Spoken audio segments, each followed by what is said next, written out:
Bharatiya Janata party की दिल्ली सरकार ने दिल्ली विधानसभा में बजट पेश किया। दिल्ली की मुख्यमंत्री रेखा गुप्ता जी, जो फाइनेंस मिनिस्टर भी हैं, उन्होंने बार बार ये कहा कि 1 लाख करोड़ का बजट दिल्ली विधानसभा में पेश हो रहा है। उन्होंने कहा कि ये ऐतिहासिक बजट है क्योंकि पहली बार इतना बड़ा बजट दिल्ली विधानसभा में पेश हो रहा है। पर यह बजट ऐतिहासिक इसलिए नहीं है कि ये बजट दिल्ली विधानसभा का सबसे बड़ा बजट है। भारतीय जनता पार्टी का बजट ऐतिहासिक इसलिए है क्योंकि ये आज तक दिल्ली विधानसभा के इतिहास में सबसे झूठा बजट है। मैंने बजट सत्र में अपने संबोधन में सिलसिलेवार तरीके से समझाया कि किस तरह से दिल्ली सरकार के पास 1 लाख करोड़ की आय ना है ना हो सकती है। अगर आप टैक्स के आंकड़े देखिए तो जितने आंकड़े बजट में दिए हैं उससे कम 5,000 करोड़ रुपए कम टैक्स आएगा, 10,000 करोड़ रुपए कम लोन आएगा और केंद्र सरकार ने अभी तक 1 पैसा भी अपने बजट में दिल्ली सरकार के लिए नहीं रखा। मैंने अनुमान लगाया था कि दिल्ली सरकार का बजट वास्तविक तौर पे तकरीबन 78,000 करोड़ है।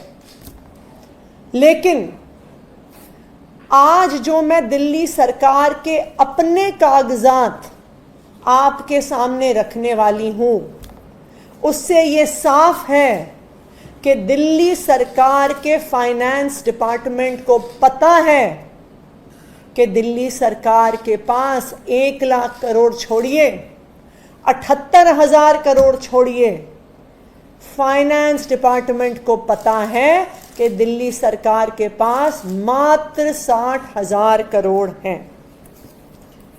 31 मार्च को दिल्ली सरकार, भारतीय जनता पार्टी की दिल्ली सरकार के फाइनेंस डिपार्टमेंट का ये ऑर्डर आदेश देता है दिल्ली सरकार के सभी विभागों को कि अप्रैल के महीने में 5% जो उनको बजट एलोकेट हुआ है उससे ज्यादा खर्च करने पर पाबंदी है, कि कोई भी विभाग जो ये हवाई बजट उनको कागजों पे मिल गया है, जो ये जुमलों वाला बजट उनको कागजों पे मिल गया है, डिपार्टमेंट्स को उसको खर्च करना मना हो गया है।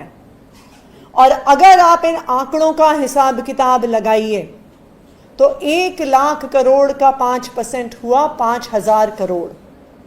यानी अगर सरकार 1 महीने में 5,000 करोड़ खर्च करेगी तो 12 महीने में 60,000 करोड़ ये टोटल बनता है।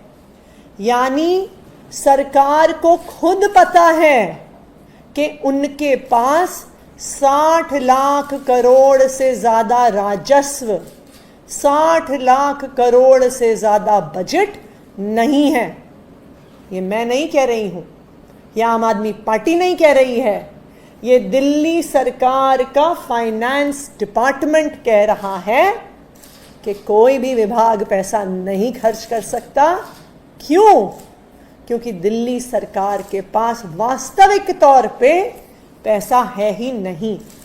आज भारतीय जनता पार्टी के झूठ को भारतीय जनता पार्टी के सरकारी आदेश ने खुद दिल्ली वालों के सामने और देशवासियों के सामने रख दिया। Thank you. ये ऑर्डर पूरे साल के लिए है, तो किसी महीने के लिए?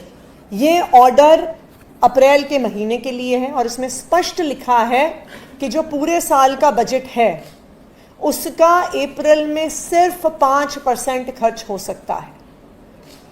देखिए, अगर आप इस आंकड़े को टोटल करिए, 5% यानी 5,000 करोड़, अगर आप इसे 12 से गुना करेंगे तो यानी टोटल हुआ 60,000 करोड़। तो अगर इस दर पे ही खर्चा करना सरकार अलाउ करेगी, क्यों? क्योंकि उनको पता है कि सरकार के पास देखिए, झूठे भाषण देना बहुत आसान है, जुमलेवार भाषण देना बहुत आसान है, लेकिन जब पैसा है ही नहीं तो खर्च कैसे हो सकता है। और आज जो बात मैंने अपने भाषण में कही, अपने संबोधन में कही, उसका प्रमाण दिल्ली सरकार के ऑर्डर के माध्यम से खुद निकल के आ गया है। सरकार के अफसरों ने ही सरकार को एक्सपोज कर दिया। एक दूसरा मामला है कपिल मिश्रा के खिलाफ कल रावल कोर्ट ने एफआईआर करने का ऑर्डर किया, आप इसके क्या कहेंगे मामले में? भारतीय जनता पार्टी की दिल्ली सरकार के कानून मंत्री कपिल मिश्रा जी, जिनको पूरी दिल्ली ने, पूरे देश ने दंगे भड़काते हुए वीडियो पर देखा, शायद 2020 के दंगों में अगर किसी एक व्यक्ति का भाषण, भड़काऊ भाषण, दंगों को भड़काने वाला भाषण कैमरा पे कैप्चर्ड है तो वो कपिल मिश्रा का है। दंगों में जिन्होंने पब्लिक को भड़काया, आज वो सारे लोग जेल में हैं। और भारतीय जनता पार्टी के कपिल मिश्रा जी आज कानून मंत्री हैं, दिल्ली की कानून व्यवस्था के लिए जिम्मेदार हैं। कल जो राउज एवेन्यू कोर्ट ने आदेश दिया है, उसके बाद कपिल मिश्रा जी को दिल्ली में मंत्री होने का कोई अधिकार नहीं है। और आम आदमी पार्टी ये मांग कर रही है कि कपिल मिश्रा जी को या तो वो खुद इस्तीफा दे या दिल्ली की मुख्यमंत्री रेखा गुप्ता जी उन्हें कैबिनेट से निकाले। और आज इस मुद्दे को दिल्ली विधानसभा में आम आदमी पार्टी का पूरा विधायक दल उठाएगा।